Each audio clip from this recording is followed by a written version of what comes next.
तो ये हम सुन रहे थे मुख्यमंत्री अशोक गहलोत को, जो जमकर बीजेपी पर निशाना साधते हुए नजर आए। तो वहीं दूसरी ओर बीजेपी ने आज प्रदेश में कई जगह पर सरकार के विरोध में प्रदर्शन किया। इस दौरान बीजेपी ने जमकर सरकार के राहत कैंप से लेकर सरकार की नीतियों को लेकर हमले किए। सुनिए।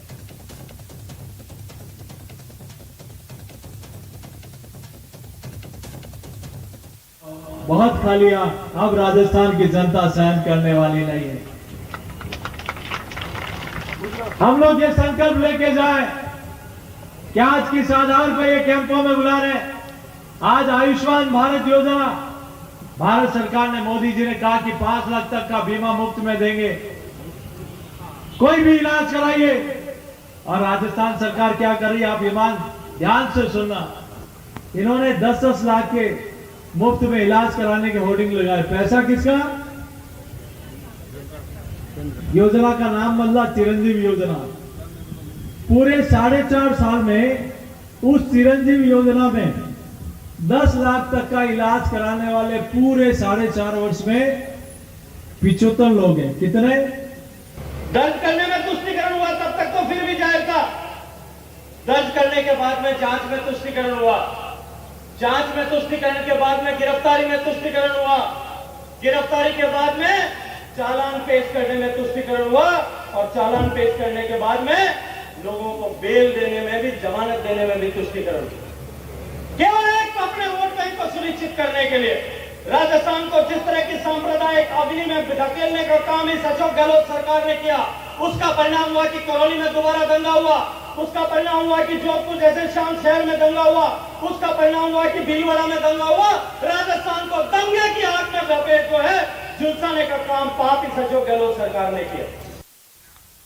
तो बीजेपी प्रदेश अध्यक्ष का कांग्रेस सरकार पर बड़ा हमला देखने को मिला। उन्होंने कहा कि वसुंधरा की योजनाओं को पहले बंद किया, अब उन्हीं के नाम पर राहत कैंप, और अब बात बांसवाड़ा की, जहां पर बीजेपी प्रदेश अध्यक्ष सीपी जोशी ने कांग्रेस पर बड़ा हमला बोल दिया। राहत कैंप पर बोलते हुए सीपी जोशी ने कहा कि जनता समझदार है, सब जानती है। साथ ही बीजेपी प्रदेश अध्यक्ष ने पार्टी में किसी तरह के गुटबाजी से साफ इंकार किया। साथ ही ये भी संकेत दिए कि भविष्य में संगठन में बदलाव भी संभव है। सुनिए। वसुंधरा जी की सरकार थी, 10,000 प्रतिवर्ष माफ कर का भी, इन्होंने आते ही बंद कर दिया। अब 4.5 वर्ष बाद आज इतना 50,000 का नुकसान किया, और फिर आप कह रहे हो कि कुछ पैसा आपकी जेब में डाल दें। तो जनता बहुत समझदार है राजस्थान में। बिजली तारों में आ नहीं रही, बिजली के बिलों में करंट आ रहा है। एक तरफ आप राहत कैंप लगा रहे हो, दूसरी तरफ आप फ्यूल चार्ज बढ़ा रहे हो। किस प्रकार की राहत देने का है?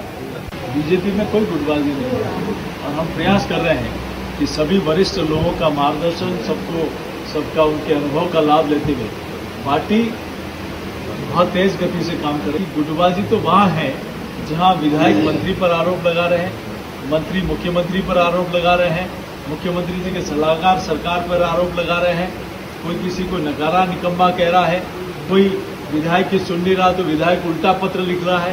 तो ये यहाँ इनके हर परिवार में जिस प्रकार के आरोप खुलम खुला लग रहे हैं, प्रचंड बहुमत के साथ सरकार बनेगी। आप लिखिए। उससे पहले संगठन में कोई बदलाव होगा भाई साहब?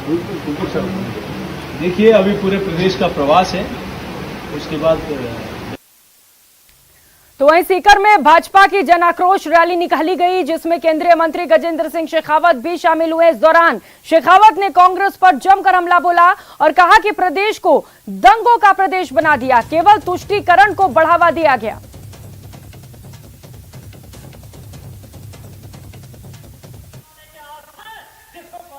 दर्ज करने में तुष्टिकरण हुआ तब तक तो फिर भी जाहिर था। दर्ज करने के बाद में जांच में तुष्टिकरण हुआ, जांच में तुष्टिकरण के बाद में गिरफ्तारी में तुष्टिकरण हुआ, गिरफ्तारी के बाद में चालान पेश करने में तुष्टिकरण हुआ, और चालान पेश करने के बाद में लोगों को बेल देने में भी, जमानत देने में भी तुष्टिकरण। केवल एक अपने वोट बैंक को सुनिश्चित करने के लिए राजस्थान को जिस तरह की सांप्रदायिक अग्नि में धकेलने का काम इस अशोक गहलोत सरकार ने किया, उसका परिणाम हुआ कि करौली में दोबारा दंगा हुआ, उसका परिणाम हुआ कि जोधपुर जैसे शांत शहर में दंगा हुआ, उसका परिणाम हुआ कि भीलवाड़ा में दंगा हुआ।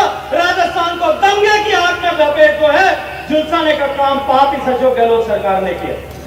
कि राजस्थान की ये सरकार जिस तरह से त्रेता के रावण के 10 सिर हैं, वैसे राजस्थान की सरकार के भी जो राजनीति का रावण है उसके भी 10 सिर हैं। भ्रष्टाचार की पुरोधा सरकार है ये, राजस्थान की सरकार तुष्टिकरण करने वाली सरकार है ये, राजस्थान किसान विरोधी चेहरा है इसका।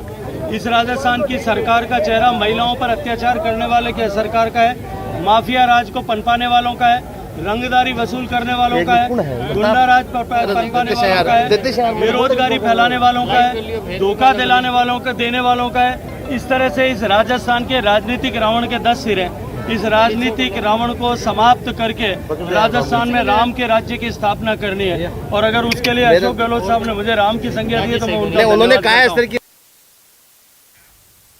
उधर कोटा में यूडीएच मंत्री शांति धारीवाल के साथ पदयात्रा के दौरान पीसीसी सदस्य अमित धारीवाल ने दावा किया कि अच्छी सरकारी योजनाओं के चलते प्रदेश में फिर से कांग्रेस की सरकार बनेगी और अशोक गहलोत फिर से मुख्यमंत्री बनेंगे। तो वहीं मंत्री शांति धारीवाल ने कहा कि पूरे हिंदुस्तान में ऐसी अच्छी योजनाएं कहीं नहीं है। अच्छी योजनाओं के चलते लोगों में जबरदस्त उत्साह है और हर कोई महंगाई राहत कैंप में जाकर फायदा उठाना चाहता है।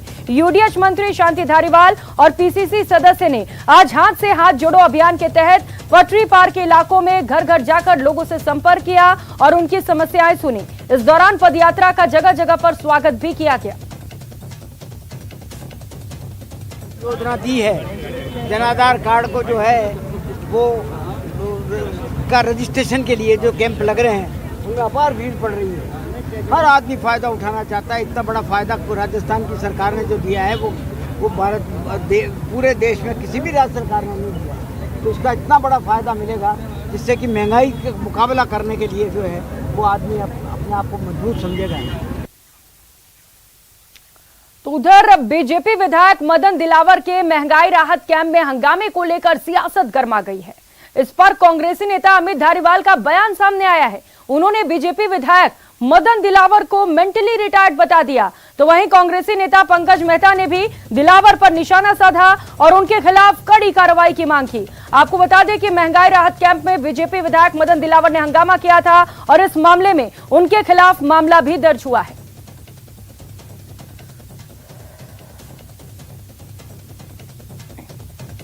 मदन दिलावर जी के लिए तो क्या कहें, वो मेंटली रिटायर्ड आदमी है।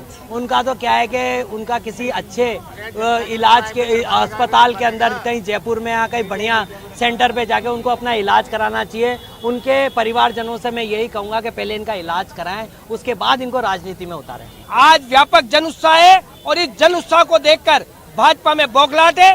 भाजपा बेबुनियादी आरोप लगा रही है। उनका जो प्रक्रिया को लेकर आपत्ति है वो बेबुनियाद है। इसमें बहुत कम समय लगता है, आदमी आता है, जन आधार बताता है और उसका रजिस्ट्रेशन हो जाता है। और अब बात करेंगे सफाई कर्मियों के संग्राम की। जयपुर से मिल रहे इस वक्त की बड़ी खबर आपको बता दें, जहां पर सफाई